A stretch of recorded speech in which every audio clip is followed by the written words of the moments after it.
Rashi interprets the mitzvah of Machatzis HaShekel in this week's parasha is dedicated for the mitzvah of karbonos.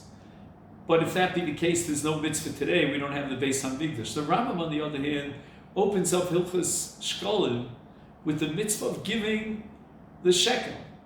And later on, he talks about what to do with the money, to earmark it for karbonos. It seems that the Rambam has an independent mitzvah of just giving the money.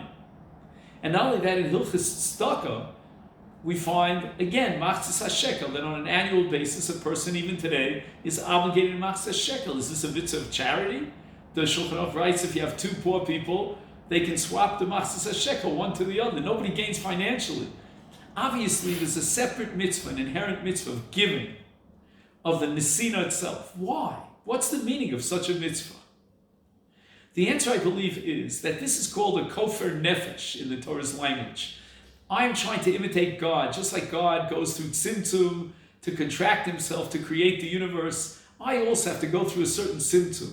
I also have to change myself and contract myself. I naturally want to hoard my possessions. And here I have to overcome and break that ratzon, that will, in order to give the money.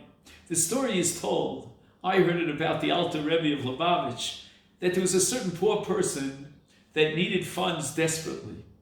And there was a rich person who was very stingy. And they had tried in the past to raise funds for him unsuccessfully. The Rebbe gave it a try. The rich person offered one single pruta.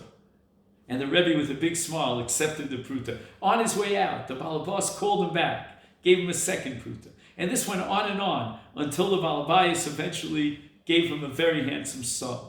And the Rebbe asked him why. He said that in the past, when I offered a pruta, they threw it back at me. No one wanted accepted it. But you accepted it, and that already broke the ice. That already let me overcome these restrictions, this illness of my being stingy, not being able to cough up the money. But now that you accepted the pruta, you already broke me down. That's what giving is. Sometimes giving is a means, sometimes it's an end unto itself. We train ourselves to give, to become godlike and restrict ourselves. Yiratzam His will, that we can always combat our natural tendencies and overcome them. And in a sense, we have to be mevatel, destroy our will for the sake of a higher will.